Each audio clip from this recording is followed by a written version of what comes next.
Hello, ಎಲ್ಲರಿಗೂ ನಮಸ್ಕಾರ. ನಾನಿವತ್ತು ನಿಮಗೆಲ್ಲ ಮನೆಯಲ್ಲಿಯೇ ಶುದ್ಧವಾದ ಹಸುವಿನ ತುಪ್ಪ ಯಾವ ರೀತಿಯಾಗಿ ಮಾಡೋದು ಅಂತ ತಿಳಿಸ್ಕೊಡ್ತೀನಿ. ಮೊದಲನೇದಾಗಿ ನಾನಿಲ್ಲಿ 1 ಲೀಟ್ರಷ್ಟು ಶುದ್ಧ ಹಸುವಿನ ಹಾಲು ತೊಗೊಂಡಿದ್ದೀನಿ. ನೀವು ನೋಡ್ತಿರ್ಬೋದು, ಇದು ಪ್ಯಾಕೆಟ್ ಹಾಲು ಅಲ್ಲ, ಶುದ್ಧ ಹಸುವಿನ ಹಾಲು. ನಾನಿಲ್ಲಿ ಒಂದು ಪಾತ್ರೆಯಲ್ಲಿ ಈ ಹಾಲನ್ನ ಚೆನ್ನಾಗಿ ಸೋಸ್ಕೊತೀನಿ. ನೀವಿಲ್ಲಿ ನೋಡ್ತಿರ್ಬೋದು, ನಾನು ಚೆನ್ನಾಗಿ ಹಾಲನ್ನ ಸೋಸ್ಕೊತಾ ಇದ್ದೀನಿ. ಸೋಸಿದಂಥ ಹಾಲನ್ನ ನಾನೀಗ ಒಲೆ ಮೇಲೆ ಲೋ ಫ್ಲೇಮಲ್ಲಿ ಕಾಯಕ್ಕಿಟ್ಟಿದ್ದೀನಿ. ನೀವಿಲ್ಲಿ ನೋಡ್ತಿರ್ಬೋದು, ಲೋ ಫ್ಲೇಮಲ್ಲಿ ಹಾಲನ್ನ ಕಾಸಿದ್ರೆ ಹಾಲಿನ ಕೆನೆ ತುಂಬ ಗಟ್ಟಿಯಾಗಿ ಚೆನ್ನಾಗಿ ಬರುತ್ತೆ. ನೀವಿಲ್ಲಿ ನೋಡ್ತಿರ್ಬೋದು, ಹಾಲು ಚೆನ್ನಾಗಿ ಕಾಯ್ತಾ ಇದೆ. ಹಾಲು ಚೆನ್ನಾಗಿ ಕಾಯಬೇಕು. ಹಾಲು ಇಲ್ಲಿ ಉಕ್ಕು ಬರ್ತಿದೆ. ನಾನಿವಾಗ ಗ್ಯಾಸ್ನ ಆಫ್ ಮಾಡ್ತೀನಿ. ಗ್ಯಾಸ್ನ ಆಫ್ ಮಾಡಿ ನಾನೀಗ ಈ ಹಾಲನ್ನ ತಣ್ಣಗಾಗಕ್ಕೆ ಬಿಡ್ತೀನಿ. ಹಾಲು ಸಂಪೂರ್ಣವಾಗಿ ತಣ್ಣಗಾಗಬೇಕು. ನೀವಿಲ್ಲಿ ನೋಡಬಹುದು, ನಾನು 1 ವಾರದಿಂದ ದಿನನಿತ್ಯ ಹಾಲಿನ ಕೆನೆನ ಒಂದು ಬಾಕ್ಸಲ್ಲಿ ತೆಗೆದಿಟ್ಟಿದ್ದೀನಿ. ಈಗ ನೀವು ನೋಡ್ತಿರ್ಬೋದು, ಈಗ ಕಾಸಿ ಆರಿದ ಹಾಲಿನ ಕೆನೆನ ನಾನು ಈ ಬಾಕ್ಸ್ ಒಳಗೆ ಹಾಕ್ಕೊತಾ ಇದ್ದೀನಿ.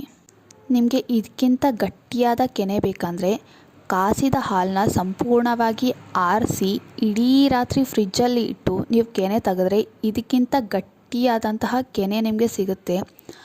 ನಾನು ದಿನನಿತ್ಯ ಹಾಗೆ ಮಾಡೋದು. ಹಾಲನ್ನ ಕಾಸಿ ಅದನ್ನು ಸಂಪೂರ್ಣವಾಗಿ ಆರಿಸಿ ಇಡೀ ರಾತ್ರಿ ಫ್ರಿಜ್ಜಲ್ಲಿ ಇಟ್ಟು ಕೆನೆನ ತೆಗೆಯೋದು. ಹಾಗಾಗಿ ನೀವು ನೋಡ್ತಿರ್ಬೋದು, ಇಲ್ಲಿ ಕೆನೆ ಎಷ್ಟು ಚೆನ್ನಾಗಿ ಕೆನೆ ಬಂದಿದೆ ಅಂತ. ಗಟ್ಟಿಯಾಗಿ ದಪ್ಪ ಕೆನೆ ಬಂದಿದೆ. ನೀವಿಲ್ಲಿ ನೋಡ್ತಿರ್ಬೋದು ಎಷ್ಟು ಚೆನ್ನಾಗಿ ಕೆನೆ ಬಂದಿದೆ ಅಂತ.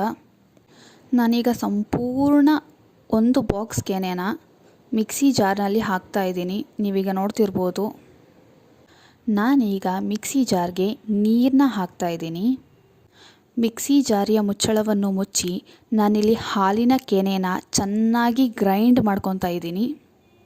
ನೀವಿಲ್ಲಿ ನೋಡಬಹುದು, ಹಾಲಿನ ಕೆನೆಯಿಂದ ಯಾವ ರೀತಿಯಾಗಿ ಬೆಣ್ಣೆ ಬಂದಿದೆ ಅಂತ. ನೀವಿಲ್ಲಿ ನೋಡ್ತಿರ್ಬೋದು, ಎಷ್ಟು ಚೆನ್ನಾಗಿ ಬೆಣ್ಣೆ ಬಂದಿದೆ. ಈಗ 2 ಸಲ ನೀರಿನಿಂದ ಆ ಬೆಣ್ಣೆನ ಚೆನ್ನಾಗಿ ತೊಳಿಬೇಕು. ನೀವು ನೋಡ್ತಿದ್ದೀರಾ, ನಾನು 2 ಸಲ ನೀರು ಹಾಕಿ ಆ ಬೆಣ್ಣೆನ ತೊಳ್ಕೊತಾ ಇದ್ದೀನಿ.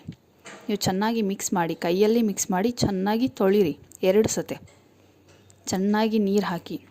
ಆ ಕಲರ್ ನೋಡಿದ್ರೇ ಗೊತ್ತಾಗುತ್ತೆ ಎಷ್ಟು ಚೆನ್ನಾಗಿ ಬೆಣ್ಣೆ ಬಂದಿದೆ ಅಂತ, ಎಷ್ಟು ಪ್ಯೂರ್ ಆಗಿದೆ ಬೆಣ್ಣೆ ಅಂತ. ನಿಮಗಿಲ್ಲಿ ಕಲರ್ ನೋಡಿದ್ರೇ ಗೊತ್ತಾಗುತ್ತೆ ಇದು ಶುದ್ಧವಾದ ಹಸುವಿನ ಹಾಲಿನ ಬೆಣ್ಣೆ ಅಂತ. ಎಷ್ಟು ಚೆನ್ನಾಗಿ ಬಂದಿದೆ ನೋಡಿ. ನಾನೀಗ ಸ್ಟವ್ ಆನ್ ಮಾಡ್ತಿದ್ದೀನಿ. ಸ್ಟವ್ನ ನೀವು ಲೋ ಫ್ಲೇಮಲ್ಲಿ ಇಡಬೇಕು. ನೀವು ಯಾವಾಗಲೂ ತುಪ್ಪ ಕಾಸಬೇಕಾದ್ರೆ ನೀವು ಲೋ ಫ್ಲೇಮಲ್ಲಿಟ್ಟೆ ತುಪ್ಪ ಕಾಸಬೇಕು. ಹೈ ಫ್ಲೇಮಲ್ಲಿ ಯಾವತ್ತೂ ತುಪ್ಪನ ಕಾಸಬಾರ್ದು. ನೀವಿಲ್ಲಿ ನೋಡ್ತಿರ್ಬೋದು, ಬೆಣ್ಣೆ ಎಷ್ಟು ಚೆನ್ನಾಗಿ ಕರಗ್ತಾ ಇದೆ ಅಂತ. ಇಲ್ಲಿ ನೋಡಿ, ಎಷ್ಟು ಚೆನ್ನಾಗಿ ಬೆಣ್ಣೆ ಕರಗಿ ತುಪ್ಪಾಗಿ ಕನ್ವರ್ಟ್ ಆಗ್ತಿದೆ. ತುಪ್ಪ ಚೆನ್ನಾಗಿ ಕಾದಿದೆ. ನಾನೀಗ ಸ್ಟವ್ನ ಆಫ್ ಮಾಡಿ ತುಪ್ಪನ ತಣ್ಣಗಾಕ್ಬಿಡ್ತಾ ಇದ್ದೀನಿ. ತುಪ್ಪ ಸಂಪೂರ್ಣವಾಗಿ ತಣ್ಣಗಾದ ಮೇಲೆ ನೀವಿಲ್ಲಿ ನೋಡ್ತಿರ್ಬೋದು, ತುಪ್ಪ ಸಂಪೂರ್ಣವಾಗಿ ತಣ್ಣಗಾಗಿದೆ. ಈಗ ನಾನು ತಣ್ಣಗಾಗಿರೋ ತುಪ್ಪನ ಸೋಸ್ಕೊತಾ ಇದ್ದೀನಿ. ನೀವಿಲ್ಲಿ ನೋಡ್ತಿರ್ಬೋದು, ಎಷ್ಟು ಚೆನ್ನಾಗಿ ತುಪ್ಪ ಬಂದಿದೆ ಅಂತ. ತುಪ್ಪನ ನಾನಿಲ್ಲಿ ಚೆನ್ನಾಗಿ ಸೋಸ್ಕೊತಾ ಇದ್ದೀನಿ. ನೀವಿಲ್ಲಿ ನೋಡ್ತಾ ಇರ್ಬೋದು, ಎಷ್ಟು ಚೆನ್ನಾಗಿ ಸೋಸ್ತಾ ಇದ್ದೀನಿ ಅಂತ.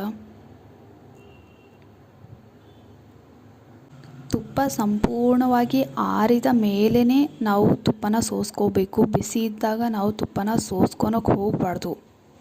ತುಪ್ಪ ಸಂಪೂರ್ಣವಾಗಿ ಆರಿ ತಣ್ಣಗಾದ ಮೇಲೇ ನಾವು ತುಪ್ಪವನ್ನು ಸೋಸ್ಕೋಬೇಕು. ನೀವಿಲ್ಲಿ ನೋಡ್ತಿರ್ಬೋದು, ಎಷ್ಟು ಚೆನ್ನಾಗಿ ಶುದ್ಧವಾದ ಹಸುವಿನ ತುಪ್ಪ ಎಷ್ಟು ಚೆನ್ನಾಗಿ ರೆಡಿಯಾಗಿದೆ. ಆ ಕಲರ್ ನೋಡಿ, ಎಷ್ಟು ಶುದ್ಧವಾದಂತಹ ಕಲರ್. ಶುದ್ಧವಾದಂಥ ಹಾಲಿನಿಂದ ಶುದ್ಧವಾದಂತಹ ತುಪ್ಪ ರೆಡಿಯಾಗಿದೆ.